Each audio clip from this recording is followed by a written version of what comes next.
I'm Matthew Jones, working with the Human Rights House Foundation, and together with the Permanent Mission of Denmark and the many states and NGOs who have co-sponsored this meeting, we're grateful for your participation at a critical moment in Belarus's human rights situation. Many of you will be aware of the serious developments taking place even just in the last few days in Belarus. I will leave it to other colleagues to speak of these developments in detail, but I also want to highlight that the report of the High Commissioner was published yesterday, following an urgent debate at its 45th session. The Human Rights Council mandated the High Commissioner to report in detail on the human rights situation in Belarus in the context of the presidential elections. While the report doesn't cover recent serious events for obvious logistical reasons, it does provide us with a clear understanding as to why Belarus faces this current crisis. I urge you to take the time to read this report when you're able to. Before introducing our strong panel, we will hear brief opening remarks from the Minister for Foreign Affairs of Denmark. I welcome today's opportunity to address the grave human rights situation in Belarus. The Belarusian authorities have committed serious and unprecedented human rights violations in the wake of the contested presidential elections. This is documented in the Moscow Mechanism report by the OSCE Rapporteur Professor Benedek, and reported by international and Belarusian civil society organizations and the media. There are no signs that human rights violations have stopped, rather to the contrary. The Belarusian authorities have ensured widespread impunity through their reluctance to investigate and prosecute the numerous reported cases of violence and torture committed by the authorities. Despite our repeated calls to end the campaign of violence and repression, despite our repeated calls to hold all perpetrators of human rights violations accountable, I commend the Belarusian civil society, journalists, and media for their courageous effort to document the brutality of the Belarusian authorities. These are crucial contributions to the effort aiming at restoring justice in Belarus. To address the dire need for accountability, we as international community must do our utmost to support the people of Belarus in achieving justice. The Human Rights Council needs to do its part in seeking to ensure accountability and preventing a further deterioration of human rights situation. We continue to stand in solidarity with the Belarusian people in their fight for their rights. Thank you. Thank you, Minister. I now turn to the first of our panelists, the Special Rapporteur on the human rights situation in Belarus. Following a previous serious deterioration in the human rights situation in Belarus in the context of the 2010 presidential elections, the Human Rights Council first mandated the High Commissioner to provide recommendations on the situation. Then in 2012, it mandated a Special Rapporteur to report on the situation. Given that Belarus is not a member of a regional human rights organization like the Council of Europe, and given it rarely allows itself to be reviewed by a UN treaty body, for instance, it was reviewed by the Human Rights Committee for the first time in over 20 years in 2018, the mandate of the Special Rapporteur is a critical mechanism for the human rights situation in Belarus to receive regional and international attention. And the mechanism is essential for our civil society partners in Belarus. Sadly, Belarus continues its policy of non-cooperation with the mandate, and most of the recommendations made in the very first report of the Special Rapporteur remain relevant today. In fact, the report of the High Commissioner released yesterday says that the current situation, and I quote, reflects long-standing chronic patterns of systemic violations and impunity, which have been highlighted by various international human rights mechanisms, including the treaty bodies and the Special Rapporteur. Madam Special Rapporteur, we're really grateful for your participation today at very short notice, and in particular, given the acute issues arising just this week in Belarus. I would ask you if you could provide us with a brief update of the overall human rights situation in Belarus since you last addressed the Council towards the end of 2020. Madam Special Rapporteur, you have the floor. Thank you, Matthew. Excellencies, ladies and gentlemen, thank you for inviting me to this important side event. My remarks today will be brief and focus on three key points that I see particularly pertinent for Belarus today, prior to the session at which the High Commissioner will present her own report on the situation. For many years, the human rights situation in Belarus has been problematic and has raised serious concerns. Yet what happened in 2020 led to unprecedented human rights violations, both in terms of scope and scale. Over 30,000 people were detained just because they tried to exercise their legal right to freedom of assembly. Thousands were allegedly tortured or otherwise subject to ill treatment, psychological intimidation, and threats. Hundreds of activists, human rights defenders, journalists were persecuted or were subjected to various forms of pressure by the authorities. These human rights violations affected nearly all categories of society: men and women, pensioners and children, university professors and teachers and their students and pupils, but also, of course, lawyers, medical staff, businessmen, artists. Thus, and this is the first point I would like to emphasize, the human rights violations in Belarus have been massive and affect the whole spectrum of civil society actors and organizations. I would like to remind that in this context, and since the beginning of May 2020, that is, since the beginning of the current period of escalation of human rights offenses in Belarus, the Human Rights Committee has registered 40 cases and has more than 200 applications that are under consideration. As far as I know, this is the highest rate of appeals to the Human Rights Committee for any country. Most of the complaints about Belarus to the committee refer to violations falling under Article 19 and 21 of the Universal Declaration of Human Rights, that is to say, the right to freedom of opinion and expression, and the right to freedom of peaceful assembly, respectively. The problem is not only the extent of human rights violations, mass detentions with a disproportionate use of force, beatings, torture, threats, and intimidation, but also the atmosphere of impunity in which they occur. And this is my second point. From the facts and figures communicated to us, it is clear that the state machinery, the law enforcement bodies, the judiciary, the court system, the legislative framework, not only do not provide adequate protection for the enjoyment of human rights, but now it seems to be used as a means for repression. The authorities have not communicated any statistics on the number of perpetrators of human rights violations who were brought to justice following the accusations of victims of police brutality or torture in detention. Why? Because from what we know, no court proceedings have been opened yet on any of these cases. This comes to prove that impunity is a systemic problem embedded deep inside the state machinery in Belarus. Thirdly, and even though the human rights situation has changed from bad to worse in recent months, my main concern now is that it continues to deteriorate as we speak. As you have noticed, the authorities have remained deaf to all our calls and recommendations of the past 6 months. I haven't seen any step made in the right direction, quite to the contrary.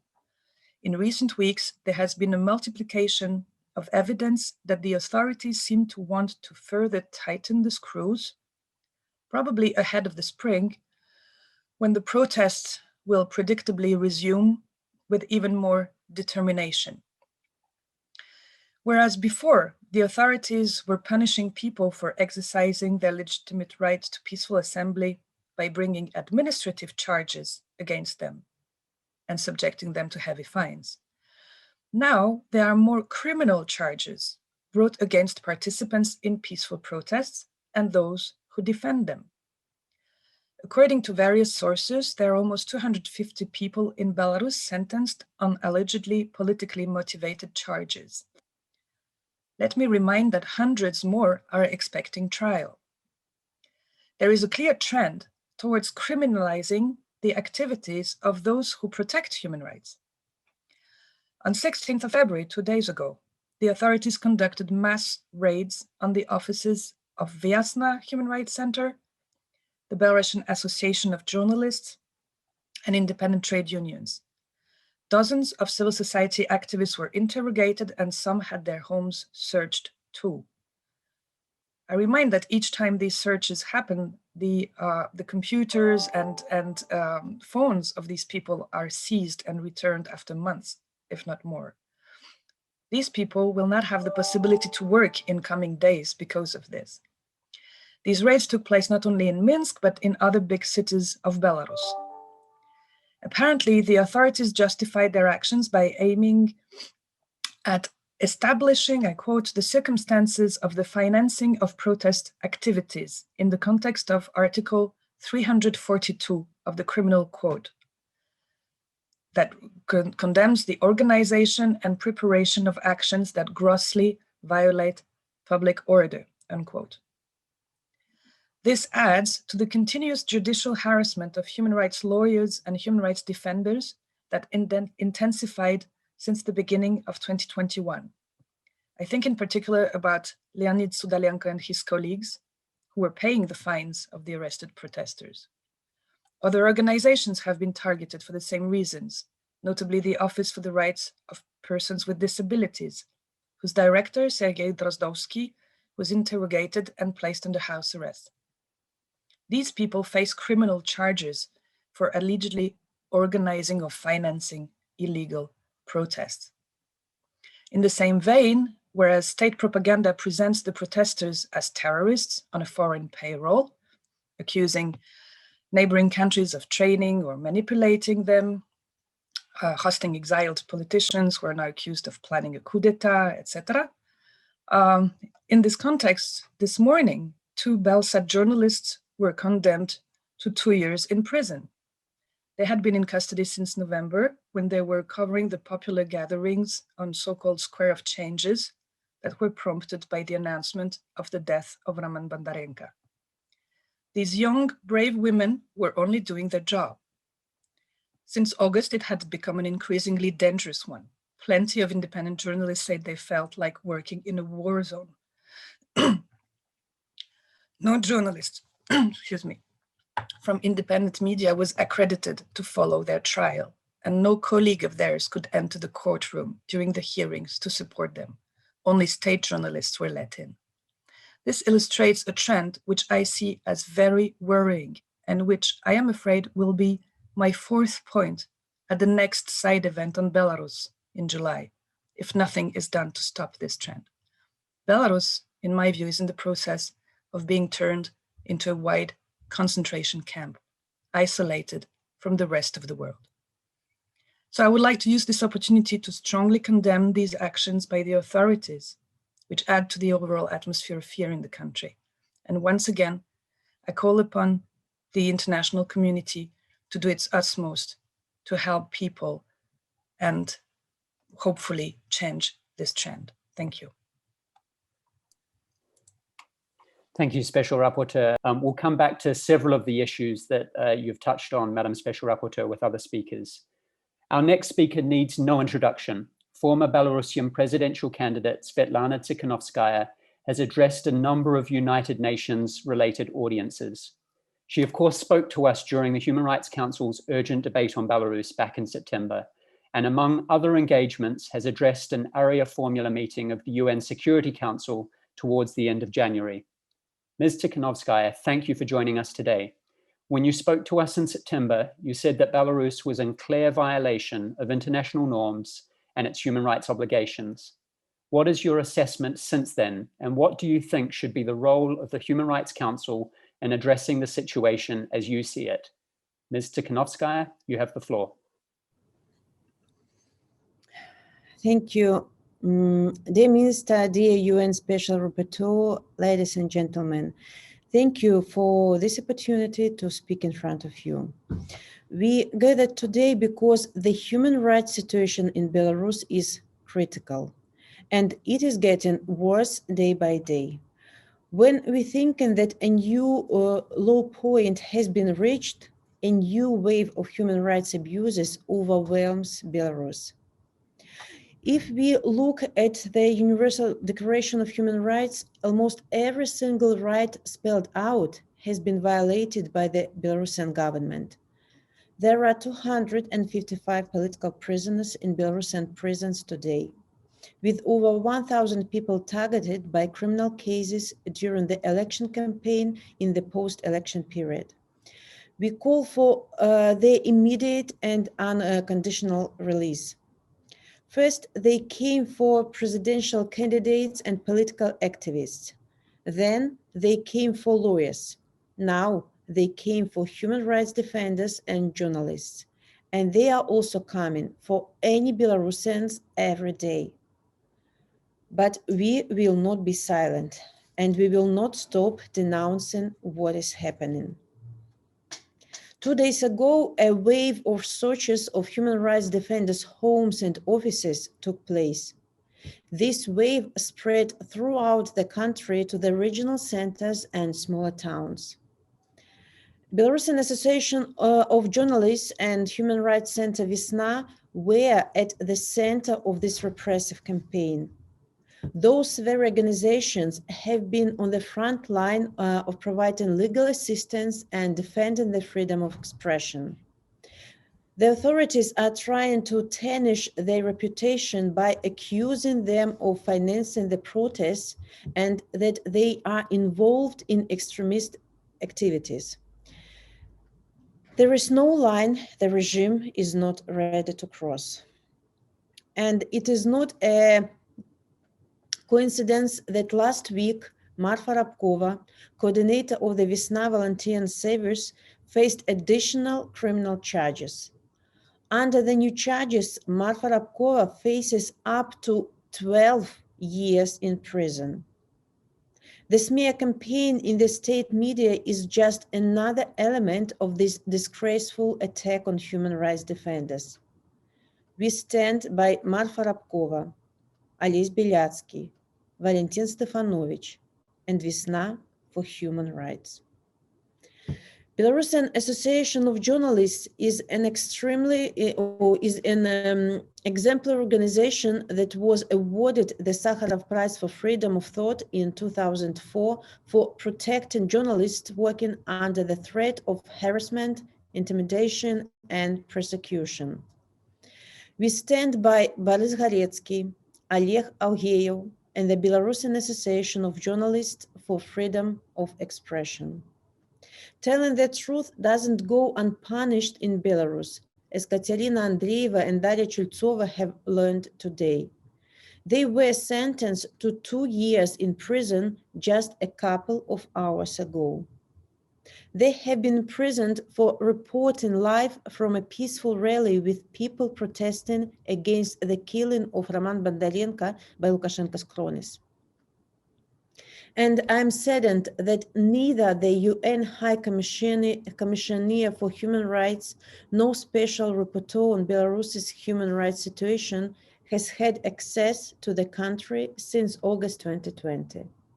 However, I'm not surprised. But nevertheless, we need to make sure that the UN uses all available tools and mechanisms to put an end to the impunity within the government and special forces. I call for an independent, impartial, and transparent international investigation of the grave human rights abuses. The UN mechanisms and OSCE Moscow mechanism should align their efforts in this direction. It's time for accountability. All the perpetrators should be brought to justice for the peaceful transition to take place. Belarus has obligations under international human rights law, but it has ignored the Human Rights Council and High Commissioner's recommendations for years. It is outrageous that Belarus is one of the UN founding members, but it disregards this system's very foundations. Belarusians want the Declaration of Human Rights and other human rights obligations to be duly applied. We should start with Article 21. The will of the people shall be the basis of the government authority. What is happening in the moment is not based on the will of the people. And Belarusians want their freedom and dignity back. Belarusians demand new elections. Thank you. Thank you, Ms. Tsikhanouskaya. I've had the privilege to get to know Belarusian civil society in recent years, including with a few visits to Minsk. Our Belarusian colleagues are wonderful. They're brave. They continue to do good work, often in the face of serious challenges, and always with the threat of reprisals for their work, including criminal sanctions.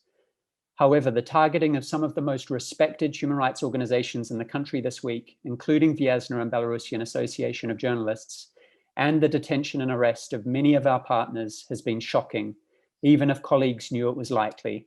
In addition, we are now seeing, as you've heard, colleagues from organizations like the Office of the Rights of Persons with Disabilities being criminally investigated for their cooperation with the United Nations office in Minsk.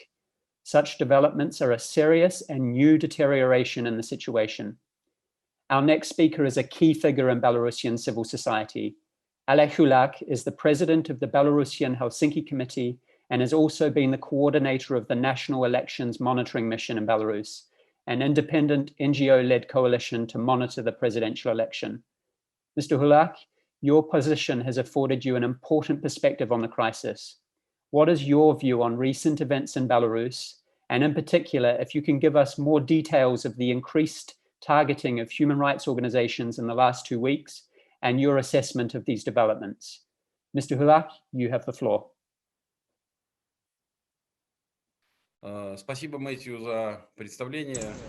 Thank you, Matthew, for introduction. It's really an important topic, and it's important that we can discuss it now and we can raise awareness about these issues that our country and our human rights community is facing. My colleagues have already told that the recent days, so to say, have broken another bottom, another down of the situation which seemed extreme.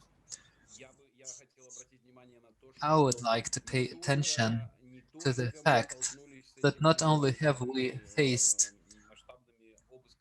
these massive searches at human rights organizations' offices, as well as associations of journalists and labor unions, but what we saw yesterday was that police authorities are openly proud of it. This information was not very open previously. Well, now they're very open about doing it, and they boast running 90 searches in a day, detecting altogether $80,000 from human rights defenders, journalists, trade unionists, which means that they took money from people's homes, each one about $1,000, which doesn't show that they were extremely rich, but it was about just taking money from people that they need to survive. And also to run this smear campaign as they understand it, to show them in bad light. They say that they seized pro-LGBT literature and some other scary stories.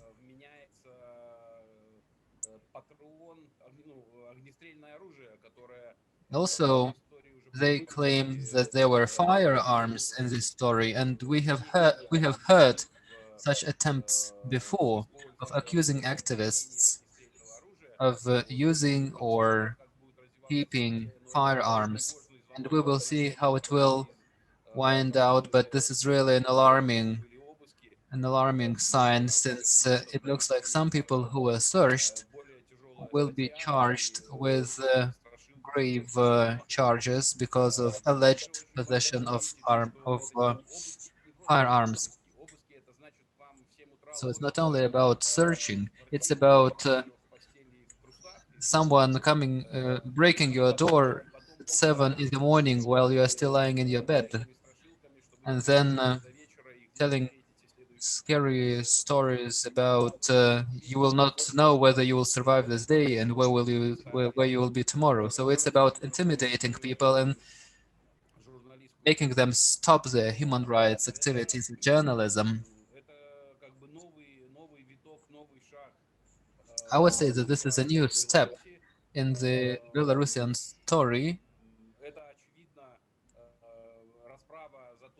And obviously, this is the reprisal against human rights defenders for helping victims of human rights violations, and also an attempt of a purge in run-up to spring events, since, as the authorities announced, they are preparing for war, because this is what they're expecting in the spring, and they behave in a military manner.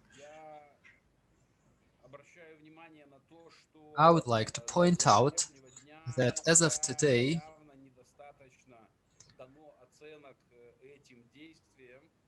there has no been clear sign and clear assessment of these measures, including measures taken against Leonid Sudalenko, our colleague who was arrested weeks ago. So they were the first victims of accusations for helping the protesters, since this was a sign that authorities view it as a co-organization of protests. And this is very important for UN bodies to come up with clear statement that this is illegal human rights activity. And this kind of persecution and targeting is clearly in conflict with international standards and obligations of Belarus as the member state of the UN. And I believe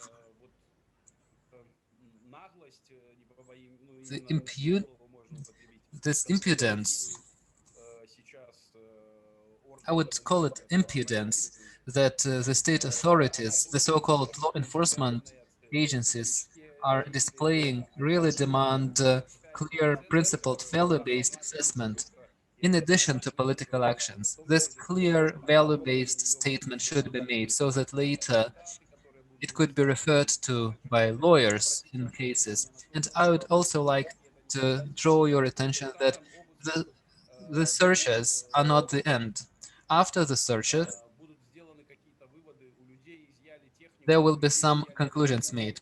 People's equipment and documents were seized, and they will compile their own findings, and we can expect that in a week or so, we will have a new wave of targeting, primarily criminal targeting against activists. So obviously, they will not stop at this point. So I'm calling once again to actively counteract these large-scale repressions. Thank you. Thank you, Mr. Hulak. And we may return to some of the issues you've raised towards the end if we have time. Next, we turn to another important member of Belarusian civil society, Victoria Fedorova, who is chair of Legal Initiative, which focuses on rule of law and promotion and protection of human rights. Ms. Fedorova, the report of the High Commissioner that was published yesterday identifies the large-scale violence used by security forces against peaceful demonstrators in Belarus and their widespread use of torture and gender and sexual-based violence. Your organization has been crucial in helping to document such cases. Can you provide us with an update on torture and gender-based violence in Belarus? In addition, the High Commissioner, the Special Procedures, and the Human Rights Council, through Resolution 45/1, called on Belarus to initiate an independent investigation into allegations of violence and torture being employed by the security services and to bring to justice the perpetrators of such acts. Can you give us an update on Belarus's response to this, if any? Ms. Fedorova, you have the floor. Thank you very much. Thank you for this opportunity to speak and to give you update on the situation with torture and investigation of torture in Belarus. First of all, according to official data of investigative committee, only in August, more than 1,700 citizens filed application on torture in official state bodies. And in September, we know about 1,800 torture complaints, which are officially considered by the investigative committee. Our organization have documented more than 900 torture testimonies, and we still continue to interview victims. There is still no information about the initiation of criminal cases on the facts of torture. Victims receive only notice of extension of inspection time. Little is known about the progress of such investigation and inspections. In accordance with the Criminal Procedure Code, the inspection period was 3 months, with possibility to extension for another 3 months. Nevertheless, on January 13 this year, criminal procedure was amended, and updated legislation provide for possibility to suspend the inspection for a period exceeding 3 months, while there is no maximum period for such investigation.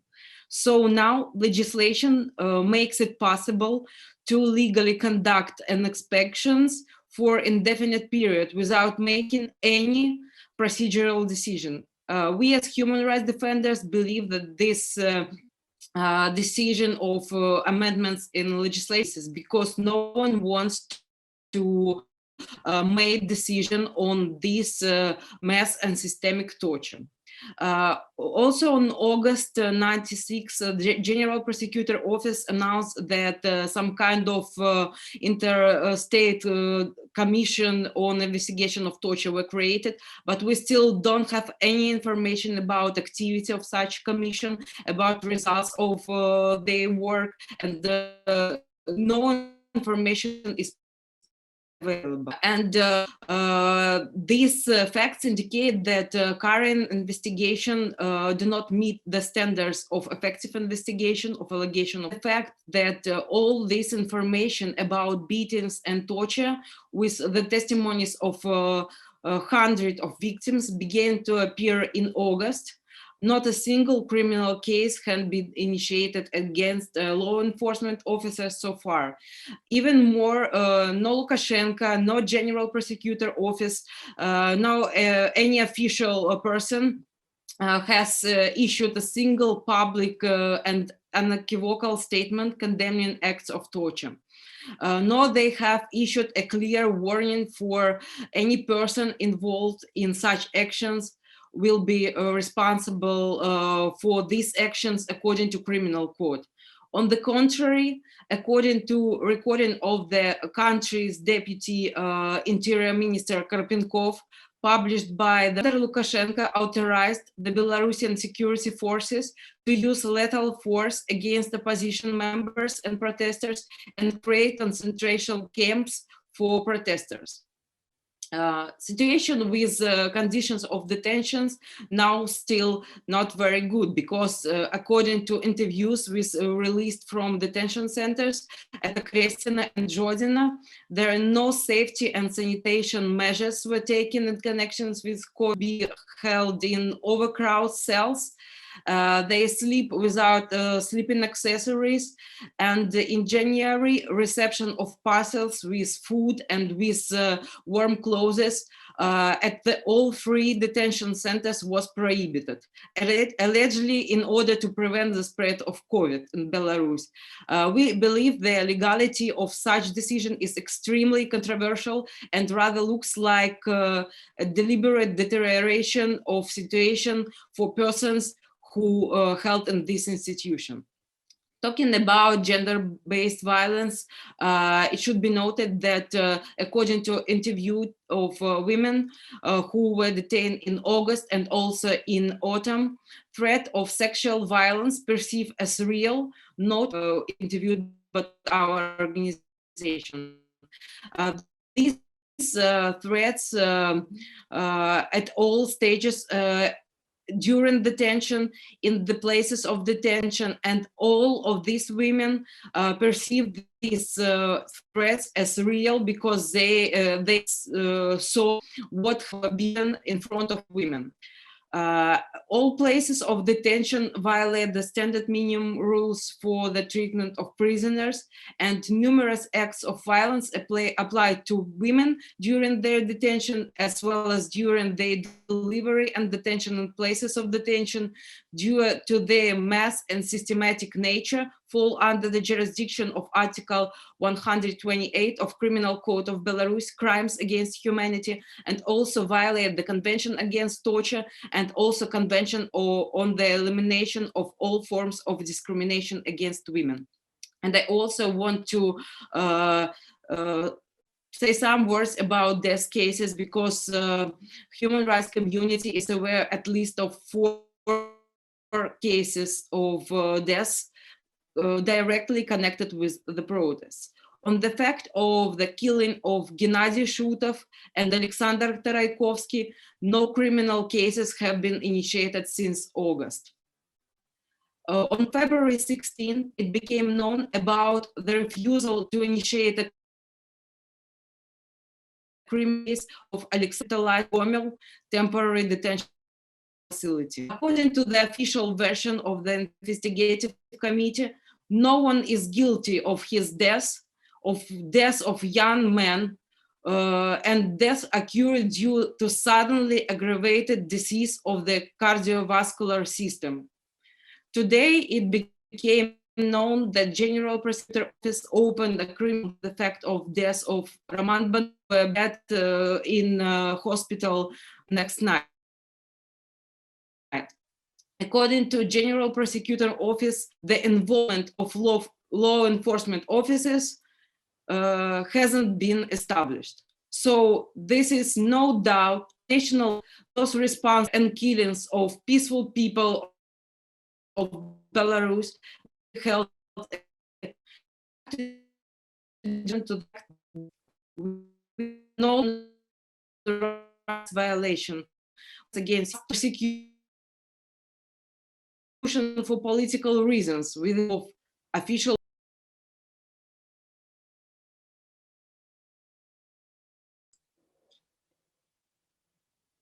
I think, unfortunately, we've lost Ms. Fedorova. I thank you for your intervention. There were some internet connection issues, which I apologize for, but we certainly heard most of your message. Finally, I turn to Hanna Liubakova, a Belarusian journalist who, as well as being prolific on social media, and I certainly recommend you follow her on Twitter if you are not already doing so, has also been reporting on the situation in Belarus since long before the current human rights crisis. Part of the challenge that the Human Rights Council faces in addressing the human rights situation in Belarus is the tireless work of the Belarusian state to stop information about the human rights situation reaching Geneva. It does not allow the special rapporteur to visit the country. It has turned off the internet on various occasions, and it is mercilessly targeting independent journalists, as referenced in the High Commissioner's report. We have just heard, of course, of 2 female journalists working for the Belsat TV channel in Belarus who have been sentenced to 2 years in a penal colony. Ms. Liubakova, what is your assessment of the situation of media freedom in Belarus in light of recent events? What does the Human Rights Council need to know that Belarus is trying to stop us from hearing? Ms. Liubakova, you have the floor. Thank you for inviting me, and thank you for organizing this important event. We have talked today about the unbelievable level of repressions against nearly every social, professional, and age group in the country. But let me show you Belarus in a slightly different way, because there is something else that gives me hope. It is these people's courage, resilience, and strength. Indeed, we have heard a few times today the 2-year sentence of Katerina Andreeva and Daria Chiltsova. It was mentioned by the speakers. They were charged with the organization of public actions that grossly violate public order. It is still unclear for me how journalists, while live streaming, can organize a protest. But what was not mentioned is that these 2 young female reporters were in a cage during the court hearing, and they were smiling and showing victory signs even when they heard their sentence. The situation with press freedom in Belarus has never been easy, has never been optimistic. The regime has kept independent media in the crosshairs for years. Last year, however, a real war has been unleashed against independent journalists and bloggers in Belarus. They were detained 480 times and jointly spent nearly 4 years in prison. There are currently 11 journalists who remain behind bars. There are also bloggers who are jailed. Security forces shot Natalia Lubnievskaya, a Nasha Niva correspondent, with rubber bullets, even though she had a press vest and clearly identified herself as a journalist. When I was reporting from the streets of Minsk, I had to run myself from riot police and avoid stun grenades. I was not sure whether I have to mark myself as a journalist because I would have been targeted even more. It is lawlessness. Every day when I was in Minsk reporting, I was not sure whether I would come back home. So just in case, I had spare t-shirts in my backpack, which I might need in a detention center. Knowing all this, Katerina and Daria went to report from a demonstration. It is courage, it is dedication to their profession. Knowing all this, Igor Losik, prominent blogger, my friend, Radio Free Europe consultant, was managing his popular Telegram channel from inside the country. He was arrested in June and never got out of prison, despite being on a hunger strike for 42 days. He could have died, but the regime didn't even react to his hunger strike. Knowing all this, members of the Belarusian Association of Journalists continue helping their colleagues in Belarus. 2 days ago, as was mentioned by the speakers, the Bash office in Minsk and its members' apartment across the country were searched. Despite that, they keep working. They say, our colleagues are being arrested, we cannot stop. The same is true for other media organizations such as Press Club, which directors and founders have been arrested and they face criminal charges. Dozens of websites and media outlets were blocked, such as RFRL, Kuku.org, Euroradio, and more. So knowing all this, they keep working. They continue working as best as they can because citizens have the right to receive information. Lukashenko's regime violates this one of the most important rights, violates freedom of expression. It is thanks to journalists and the bloggers that the world knows what is happening in Belarus. So it is our obligation to protect them. International organizations and individual states should take responsibility for solving the crisis in Belarus. It is crucial to prevent impunity and launch an investigative mechanism that would collect evidence about the regime's crimes. There should be tangible and concrete steps by the international community to ensure dialogue and new and fair elections. Otherwise, I'm afraid if next time, perhaps it's July, as was mentioned by Anaïs, if experts gather for another hearing, we would have no one left in Belarus who could speak up, given the level of repressions against human rights defenders and journalists.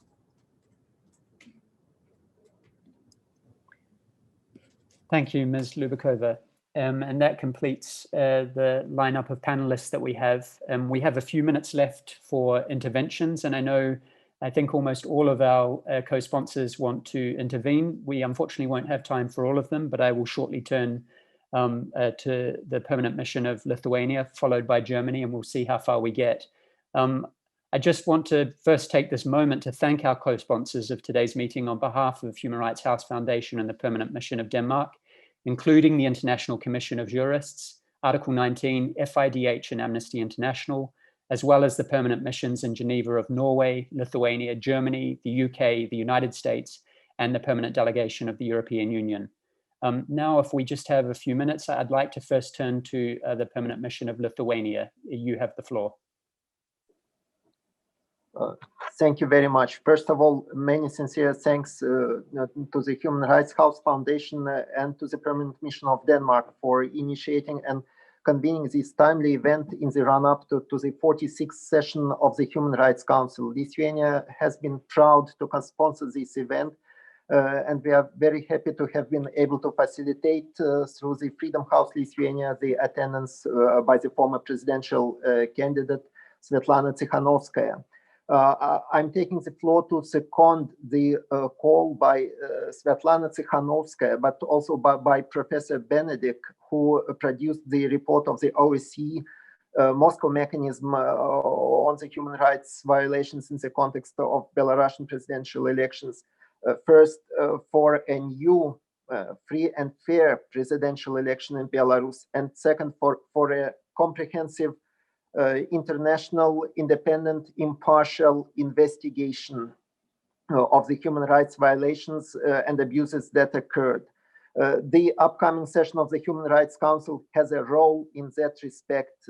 We will be discussing what follow-up the Human Rights Council should give to the September resolution, which mandated the report by the Human Rights, by the High Commissioner for Human Rights, which has just been published. And in our opinion, the situation has been deteriorating in Belarus since August, and therefore the Human Rights Council should create a very robust accountability mechanism that will be put in charge of collecting and systematizing evidence of human rights abuses for future persecution of the perpetrators.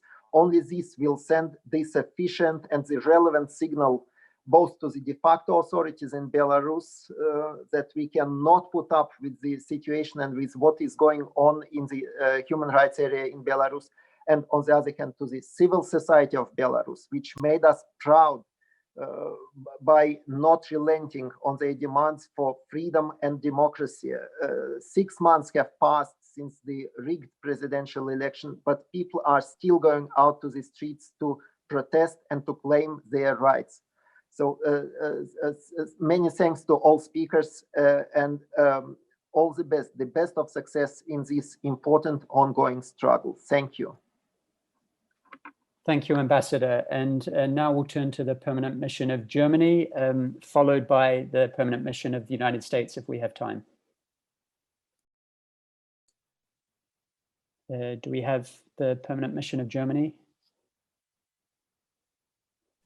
Hello, can you hear me? Yes, we can hear you perfectly. Please go ahead. Thank you. Well, thank you very much for having me. And I would like to pay respect to the Belarusian civil society, the activists, the journalists, the opposition politicians who are standing up for democracy and human rights, standing up in the face of horrific threats by the regime. Their courage and perseverance deserve our greatest admiration. You're asking me to start my video, okay. Let me assure you, Germany and the European Union are with you, are supporting these acts of legitimate opposition.